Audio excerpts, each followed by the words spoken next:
को नौकरी अपने घर में तो नहीं मिलती। नौकरी तुम्हें घर में चाहिए तो घर में बैठो, ना जाने कितनी रातें बिना सोए बीती हैं घर पर। है friends, welcome back to my channel. मैं हूँ प्रीति प्रजापति और बीपीएससी टीआरयू 2 में सेलेक्टेड। और आज का टॉपिक है कि ट्रांसफर। जी हाँ, बिहार में जितने भी टीचर्स का ट्रांसफर होने वाला है, बात उस पे है। और सबसे फ्रस्ट्रेटेड मामला है कि टीचर ट्रांसफर कब होगा। आखिर ये ट्रांसफर हम लोगों को सपने दिखाया जा रहा है दिसंबर में, कि दिसंबर से नवंबर से ही खैर कह लीजिए कि दिसंबर तक आप लोगों को ट्रांसफर मिल जाएगा। जनवरी में स्कूल के खुलते ही आप नए स्कूल में योगदान कीजिएगा, जो कि पॉसिबल नहीं हुआ।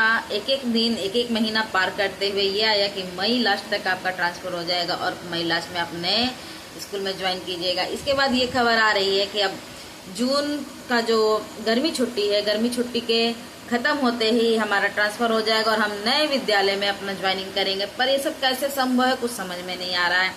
पहले तो चरण वाइज ट्रांसफर होने वाला था, जो कि अब वो भी नहीं हो रहा है। अब सबका एक साथ होगा। जब आप चरण वाइज नहीं कर पाए तो अब सबका एक साथ कैसे करोगे। उसमें से भी जो है बहुत से लोगों का, यानी 60,000 लगभग लोगों का ट्रांसफर नहीं हो रहा है, जिनको जिला आवंटित नहीं हुआ है। खबरें आ रही हैं कि अब उन्हें अपना जो एप्लीकेशन है वापस लेना होगा, अपना आवेदन वापस लेना होगा, या फिर से नए तरीके से आपको आवेदन करना होगा। मतलब ये हो क्या रहा है। इन नए तरीके से आवेदन करने वालों में, इन 60,000 लोगों में बहुत से ऐसी महिलाएं भी हैं जिनका ट्रांसफर नहीं हुआ है। जरा सोचिए उनके बारे में। वो अपने पति, परिवार, बच्चों से अलग रह करके कहीं एक अलग रूम लेकर के, ताकि वो सहूलियत से स्कूल जा सके, आ सके। वो सरकार को जो है पूरी तरीके से टाइम की पाबंदी का निर्वहन कर रही है कि नहीं, हमारा 6:30 बजे से पहले अटेंडेंस बन जाना चाहिए।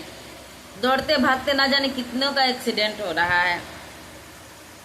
कुछ समझ में नहीं आ रहा कि हो क्या रहा है। लोग अपने परिवार से बिछड़ रहे हैं, लोग कोई अपने पति, परिवार, बच्चों को छोड़ के कहीं और है। इन्हीं में से मैं भी एक हूँ। मैं क्या बोलूं, बोला भी नहीं जाता है, क्योंकि दिल की बात दिल में है। और ये भी सच्चाई है कि किसी को नौकरी अपने घर में तो नहीं मिलती। इसमें से बहुत सारे लोग आएंगे अभी ये वीडियो देखे कि नौकरी तुम्हें घर में चाहिए तो घर में बैठो, और पैसे के लिए इतना इम्पोर्टेंट है कि अपने घर परिवार बच्चों को छोड़ के आ गई हो, जाओ अपने घर पे रहो। ना जाने कितने तरह के कमेंट, भद्दे भद्दे कमेंट आते हैं। पर कोई समझे कि नौकरी सच में घर में नहीं मिलती, मानती हूँ, पर अगर ट्रांसफर हो रहा है तो कम से कम घर के पास तो जा सकते हैं। ये उम्मीद है, सब उम्मीद लगा के बैठे हैं कि अच्छा ट्रांसफर हो जाएगा, हमारे बच्चे, हमारा परिवार एक साथ रहेगा। ट्रांसफर के चक्कर में ना जाने कितनी रातें बिना सोए बीती हैं, घर परिवार से बातें करके, तकियों में रो रो के, आंसू भिंगा करके रातें बीती हैं। बच्चों की बहुत याद आती है कि बच्चे रोते हैं जब आप उनसे छुट्टियों में मिलने जाओ। 2 महीने में, 4 महीने में जब आप मिलने जाते हो, मम्मा मुझे भी ले चलो। पहले तो लोगों का सपोर्ट भी मिलता है। बहुत सी इसमें ऐसी महिलाएं हैं जिनको इन्हीं वजह से नहीं भेजा जाता नौकरी करने के लिए कि नहीं, घर परिवार से दूर क्या करोगी जा करके। कुछ लोग भेज भी देते हैं तो बाद में कहते हैं नहीं, घर परिवार से दूर रह कर कुछ नहीं होगा, चले आओ, प्रेशर बन रहा, चले आओ, छोड़ करके आ जाओ। ये नौकरी इतनी आसान नहीं थी जितनी आसानी से आप लोग बोल देते हो कि छोड़ के चले आओ, नहीं ज्वाइन नहीं करना है। खास करके महिलाओं के लिए जरूर बोला जाता है कि इतनी दूर जॉब नहीं करनी है, वापस चले आओ। यही अगर घर का बेटा अगर कहीं दूर जा करके नौकरी करता है ना, तो लोग उसके सपोर्ट में करते हैं, हाँ बड़ा दूर दे दिया है, कोई बात नहीं, छुट्टियां होंगी तो आएगा मिलने। पर हम महिलाओं के लिए नहीं है, क्योंकि पति अपना जॉब छोड़ करके नहीं आएंगे, लेकिन उम्मीद की जाती है महिलाओं से कि वो अपना जॉब छोड़ करके वापस आ जाए। बहुत सारी ऐसी महिलाएं हैं जो इन्हीं चक्करों में जो है जॉब को ज्वाइन नहीं करते कि बहुत दूर है। तो मैं इतना तो क्लियर हूँ कि जॉब कभी भी घर पे नहीं मिलेगी। इच्छा है जॉब करने की तो आपको कदम आगे बढ़ाना ही होगा। हाँ, परिवार में चैलेंजेस बहुत आते हैं, जो मैं फेस कर रही हूँ कि पूरा परिवार बिखरा हुआ है। लोग ताने भी मारते हैं कि पैसे से ज्यादा जरूरी है बच्चे, परिवार, लेकिन उन्हीं बच्चों को पालने के लिए, उन्हीं बच्चों को पढ़ाने के लिए पैसे की जरूरत पड़ ही जाती है। अगर आप बीमार है ना और आप किसी के सामने हाथ फैलाइए तो आपको पैसे नहीं देगा। क्यों देगा? वो उसने अपने लिए कमाया है, आपके लिए नहीं कमाया है। आपको अपनी जरूरतों के लिए खुद ही कमाना पड़ेगा। कहना बहुत आसान है कि पैसा सब कुछ नहीं होता, लेकिन एक हकीकत यह भी है कि पैसा ही सब कुछ होता है। शायद ट्रांसफर पे बात करते करते मैं भावनाओं में बह गई। बहुत से लोग आएंगे, गजब गजब के कमेंट्स करके चले जाएंगे।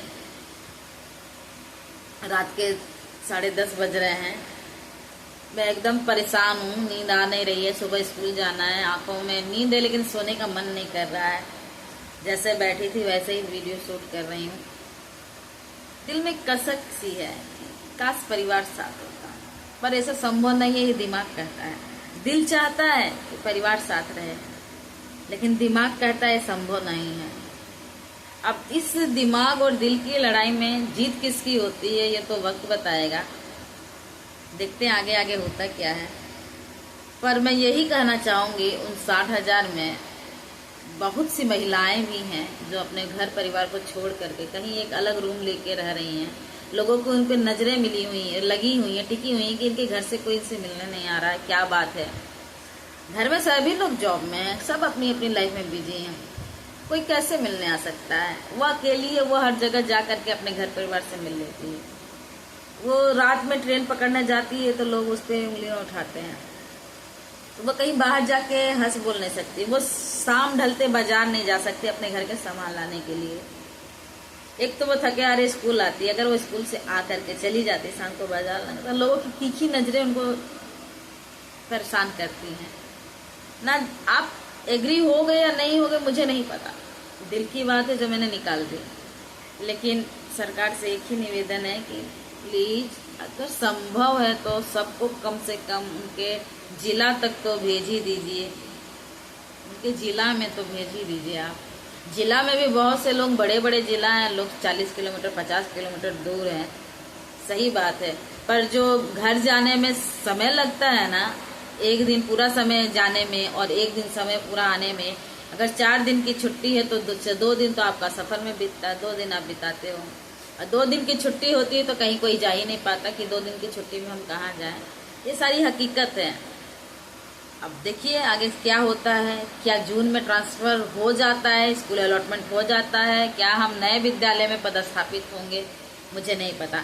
और आप लोगों के लिए एक टास्क है कि किनका किनका ट्रांसफर हो गया है वो कमेंट में कहें यस, जिनका नहीं हुआ वो कहें नो। देखते हैं, इसमें महिलाओं की संख्या ज्यादा है नो वाले में, पुरुषों की तो है ही, क्योंकि उनको तो अभी तक ये जिला भी नहीं मिला है। महिलाएं तो होंगी ही, जरूर होंगी। चलिए कमेंट कीजिए और राधे राधे, बाय बाय, मिलते हैं नेक्स्ट वीडियो में।